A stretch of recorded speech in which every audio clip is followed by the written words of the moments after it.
Sonhou com o quê? Com Papo de Esporte.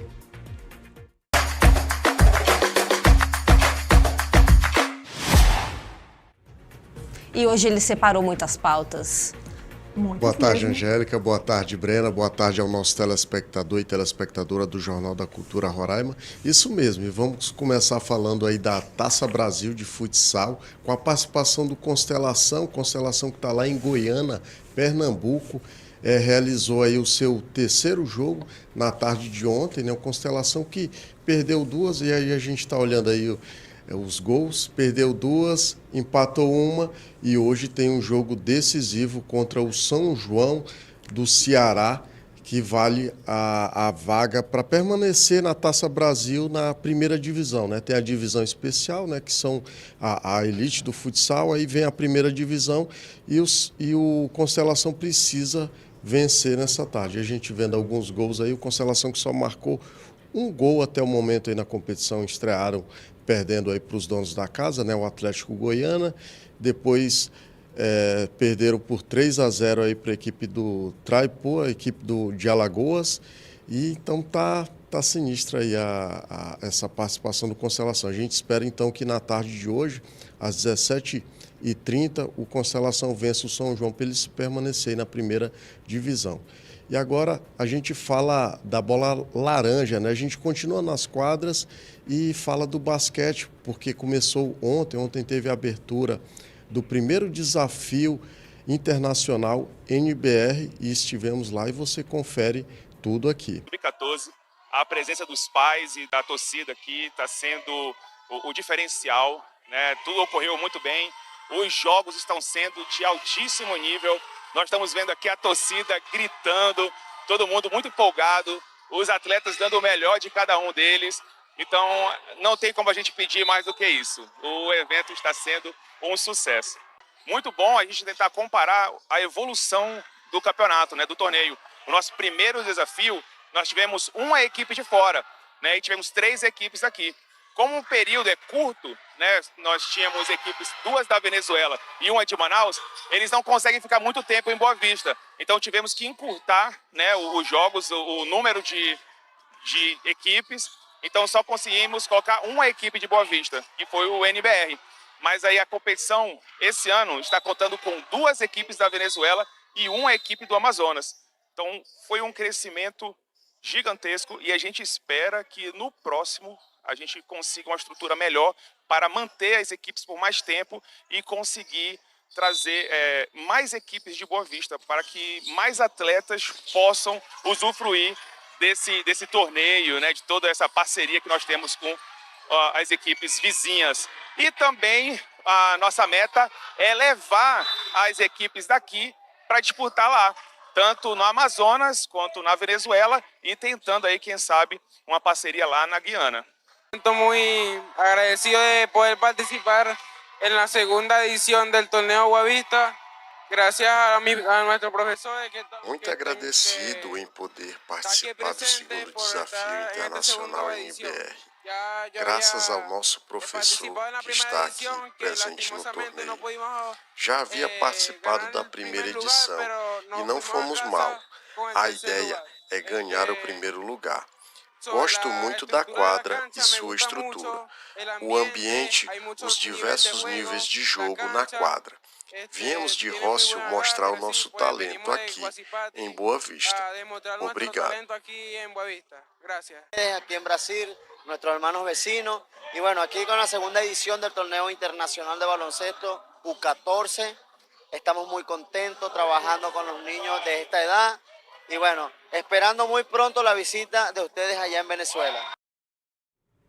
Então tá aí o desafio internacional NBR acontecendo lá na Escola Diva Lima. A partir das 19 horas começam os jogos, nessa quinta, sexta e também no sábado. E agora a gente fala do Campeonato Roraimense Azatu de Futebol 2024, porque na terça-feira teve a 4ª rodada do segundo turno e poucos gols nessa noite aí de terça-feira lá no Canarinho.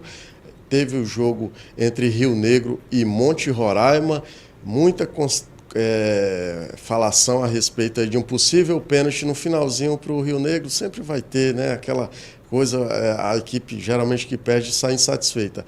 O único gol dessa noite aí foi do Monte Roraima, feito pelo Pedrinho ali, né? Um cruzamento do Emerson. Pedrinho do Monte Roraima foi lá e colocou o Auriverde na frente, pontuando aí nesse segundo turno. E aí o lance curioso, o Lucas Guedes fazendo a sua estreia aí, o goleiro do Monte Roraima, quase entregava ali o ouro. E aí o lance, no último lance da partida aí, a turma do Rio Negro querendo esse pênalti de um possível empurrão. E aí aquele cerco dos jogadores em cima do árbitro, mas só fica nisso, né? Já está decidido, tá lá. E teve um 0-0 entre Real e um mistão aí do São Raimundo. O São Raimundo que está nas duas competições, né? Campeonato Roraimense e também na Série D. E o Real fazendo a sua estreia, cheio de novidades aí para esse segundo turno. Repatriou alguns jogadores do campeonato do ano passado, como o goleirão Saúl. Também teve entreveiro, teve expulsão. Ali a gente vendo o lance onde o Pablo tinha acabado de entrar nesse segundo tempo ali. Ele deu um tapa no peito do Guigui e corretamente a professora Eliane Nogueira, né, que é do quadro nacional, inclusive tinha apitado um jogo do Campeonato Brasileiro Feminino A1 no último final de semana e apitou esse e expulsou bem, né, o jogador do Real. Então, gol só aquele mesmo do Monte Roraima nessa noite, né? E agora a gente vê a classificação, como é que está o seu time aí na chave, aí está perto ali de ir para a semifinal.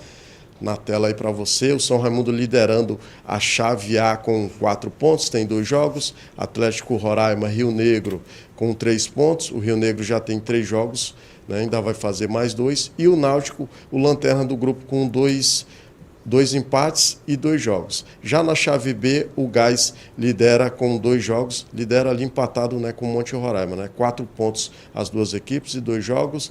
Real tem 1 ponto, né, com esse empate aí com o São Raimundo. O River, 1 jogo e 1 derrota. O Progresso, 2 jogos e 2 derrotas.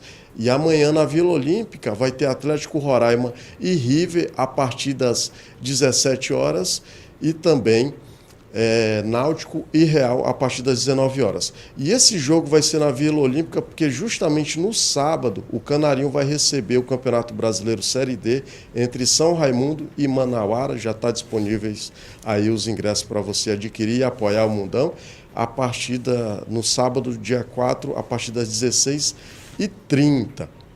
E no domingo, também no Canarinho, vai ter o Campeonato Brasileiro Feminino A3, o duelo entre Rio Negro. E aí a gente vê o vídeo, né, que o Rio Negro postou nas suas redes sociais, para a gente ver como o ambiente está bom, né? Os bastidores aí de como foi a viagem, de como foi ali o aquecimento, um pouquinho da partida também, como elas tão bem, né? Pela primeira vez um time de Roraima passando para a segunda fase e vão receber o Porto Velho no domingo, dia 5, a partir das 16h30, e você está convidado a ir prestigiar o futebol feminino, as meninas representando aí o futebol roraimense. É isso, Breno e Angélica. Perfeito, Raniô. Atualizações do esporte. Vamos dar uma pincelada sobre o Brasileirão? Copa do Brasil, teve noite de Copa do Brasil. Brasileirão, que você quer falar do empate, né? Da segunda-feira, que foi o 0-0, né? O 0-0 entre São Paulo e Palmeiras no Morumbis. Tem que falar certinho, né, Angélica? Morumbis. Morumbis, lindo mesmo. Parabéns, Raniô. E aí, ontem teve jogo que eu até citei no início aqui do jornal, onde teve, né? Teve Amazonas e Flamengo. O que você achou do jogo, Raniô? Olha, muito um jogo bom assim, né, pro Amazonas, porque soube se defender, né, dificultou muito a vida do Flamengo, e o Amazonas chega com esperança, né, já que vai decidir em casa na Arena da Amazônia, embora vai estar tomado por flamenguistas, mas aí pro futebol do Norte, né, seria interessante o Amazonas passar, e o pessoal do Mengão, a torcida do Mengão aí sem paciência com o técnico Tite. Não foi, teve vaia, teve xingamentos, o negócio foi feio, tá bom? Mas obrigada, Raniô, pela sua presença. Segunda-feira tem muito mais aqui, né? É isso, meninas. Bom final de semana.